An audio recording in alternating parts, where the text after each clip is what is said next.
du groupe Lagardère.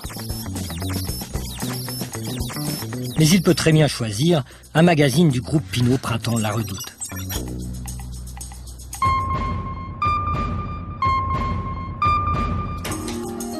À la maison, Monsieur Lambert peut zapper sur l'une des 8 chaînes du groupe Lagardère. Mais il peut aussi regarder le 20h de TF1 du groupe Bouygues. Je considère pour moi, Claire Chazal, que l'argent et la politique doivent être séparés. Ainsi, passer une journée sans le groupe d'Arnaud Lagardère a un prix. Celui de fréquenter une poignée de personnages du même acabit. Tous dirigeants de grands groupes industriels ayant investi dans les médias. Pour ces groupes, tous liés à des marchés publics, vendre de l'information a un double intérêt. Disposer d'un levier politique évident et faire des profits. Par particularité française, nous avons de grands groupes médiatiques qui vivent des marchés publics. C'est béton et canon, si on peut dire, Bouygues et Lagardère. C'est une situation qui est évidemment une situation, disons, rapidement malsaine du point de vue des médias, mais par contre très intéressante pour les groupes en question parce que ça leur permet de disposer de leviers d'influence politique particulièrement corrupteurs. La concentration et la financiarisation des médias n'est pas sans conséquence. Évidemment, tout ne s'explique pas par l'économie, mais rien ne s'explique sans elle. Comment comprendrait-on l'appauvrissement de l'information si on ne tenait pas compte d'une politique systématique de réduction des coûts qui n'a pas simplement pour objectif, comme c'est encore le cas en presse écrite, notamment dans la presse écrite nationale, d'essayer d'éviter les déficits et d'être modestement rentable, c'est-à-dire de pouvoir investir un peu et payer les salariés, mais d'être profitable. C'est-à-dire de dégager dans les secteurs des médias des taux de profit qui sont équivalents à ceux que l'on peut espérer dans les secteurs de pointe de l'économie. Claire Chazal, je ne critique pas Nicolas Sarkozy en rappelant la proximité qui est la sienne, avec des responsables économiques extrêmement puissants. C'est une proximité qui est affichée, assumée et même étalée dans les journaux, comme vous le savez. Le candidat François Bayrou avait quelques raisons de se plaindre de l'amitié des grands industriels propriétaires de médias avec le candidat Nicolas Sarkozy.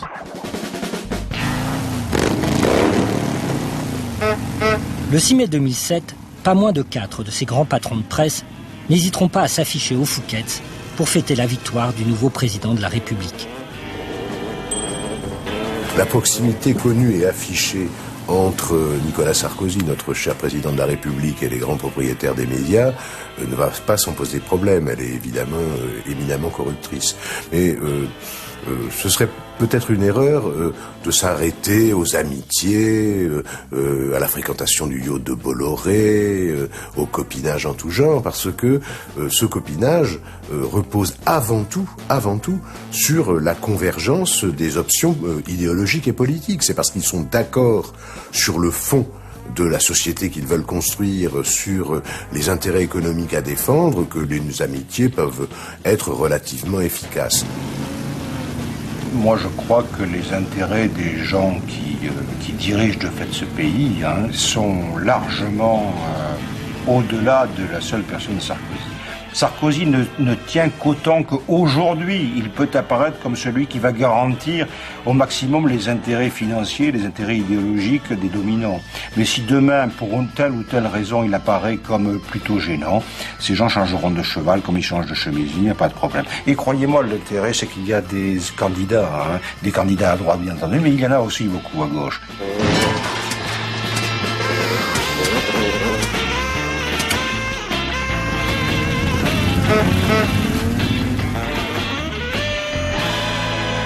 Alors maintenant, un petit mot sur votre voisin, Jean-Pierre, qui a été conseiller de votre père. Vous l'écoutez tous les matins, Jean-Pierre?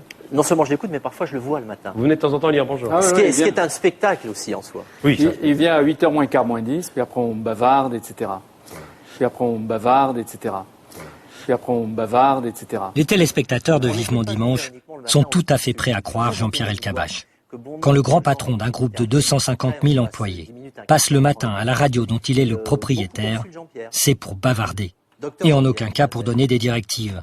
Jean-Pierre Elkabbach et Michel Drucker tiennent à l'affirmer. Pour les grands industriels qui les emploient, l'indépendance des journalistes est quelque chose de sacré. L'indépendance, je retrouve chez lui avec en plus ses qualités. Sans faire de baratin parce que tu es là, toi c'est vrai que tu t'es imposé comme avec une métamorphose soudaine, presque sous mes yeux, en un grand manager européen.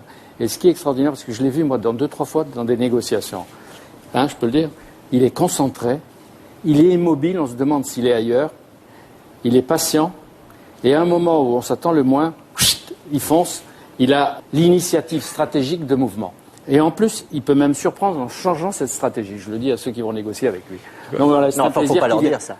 J'ai bien fait de venir, Michel, j'ai bien fait de venir. C'est bien qu'ils viennent le matin parce que... En effet, Arnaud Lagardère a bien fait de venir. Et il faut au moins le talent d'un grand journaliste pour déclamer pareil éloge de son patron. Il a l'initiative stratégique de mouvement. Et en plus, il peut même surprendre en changeant cette stratégie.